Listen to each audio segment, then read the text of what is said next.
सर्वेभ्यो नमो नमः।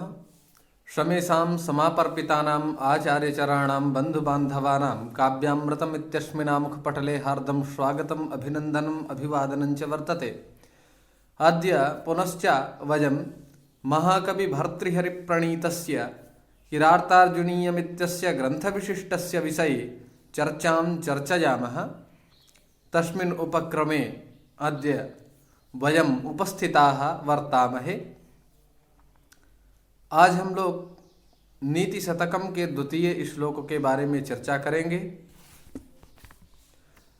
प्रस्तुत इस श्लोक में महान वैयाकरण और दार्शनिक भर्तृहरि जी झूठी प्रशंसा तथा चापलूसी के साम्राज्य में गुणग्राहकों के अभाव का वर्णन किया है।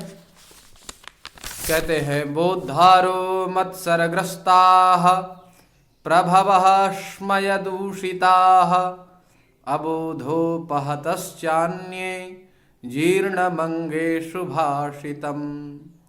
बोद्धारो मत्सरग्रस्ताः प्रभवः स्मयदूषिताः अबोधोपहतश्चान्ये जीर्णमङ्गेषु भाषितम्। अर्थात बोद्धारो, बोद्धारः अर्थात जो ज्ञानी जन है, बोद्धारः अर्थात ज्ञानवान विद्वान, जो विद्वान लोग हैं, गुणी लोग हैं, वो मत्सरग्रस्ताः, मत्सर अर्थात मात्सर्य अर्थात ईर्ष्या से ग्रस्त हैं, ग्रस्त अर्थात युक्त हैं। तो कहने का अभिप्राय यह है कि जो विद्वान लोग हैं, ज्ञानवान लोग हैं, वो परस्पर ईर्ष्या द्वेष से ग्रस्त हैं। मच्छर और मत्सर में थोड़ा अंतर होता है। मच्छर जो होता है वो बाहर से काटता है और जो मत्सर होता है वह अंदर से काटता है। मत्तः सरति, मत्तः अग्रे सरति, मुझसे आगे निकल गया। इस प्रकार का जो दुर्भाव हमारे हृदय में आता है, उसी प्रकार के दुर्भाव से ग्रस्त है बुद्धजन अर्थात गुणी जन।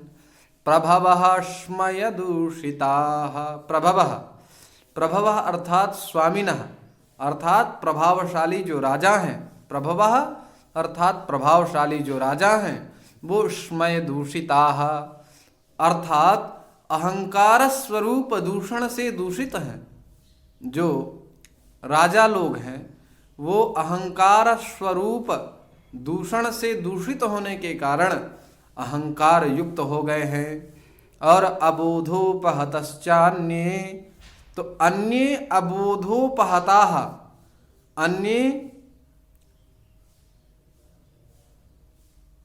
प्रभु और बुद्धजनों से अतिरिक्त जो बचे हुए लोग हैं वो अज्ञानेन उपहताः, अज्ञानेन अर्थात अज्ञान से, उपहताः माने युक्त हैं। तो अज्ञान से युक्त जो लोग हैं वो, उनको नीति के बारे में कुछ पता नहीं है, तो बेचारे नीति युक्त धर्म का आचरण करने में या फिर उचित अनुचित का जो विवेक है उनमें विशेष होता नहीं। इस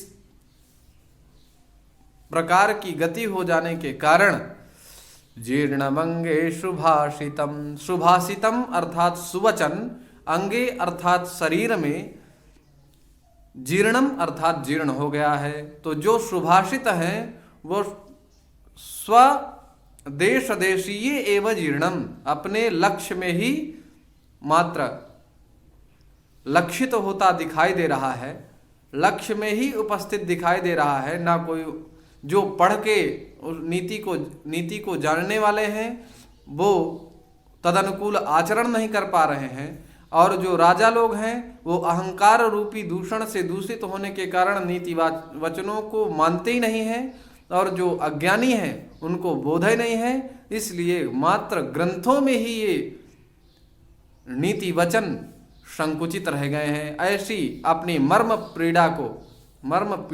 पीड़ा को भर्तृहरि जी इस ग्रंथ में निर्देशित करते हैं। आइए पदों का विश्लेषण करते हैं। बोद्धारः, बुध अवगमने धातु से तृण अथवा त्रिच प्रत्यय करने पर बोद्धा यह पद निष्पन्न होता है, और प्रथमा बहुवचन में बोद्धारु बोद्धारः यह पद निष्पन्न होता है। मत्सर, मत्सर में मद तृप्ति योगे या फिर मद तृप्ति शोधने, इस धातु से जब सरन प्रत्यय होगा तब मत्सर बन जाएगा।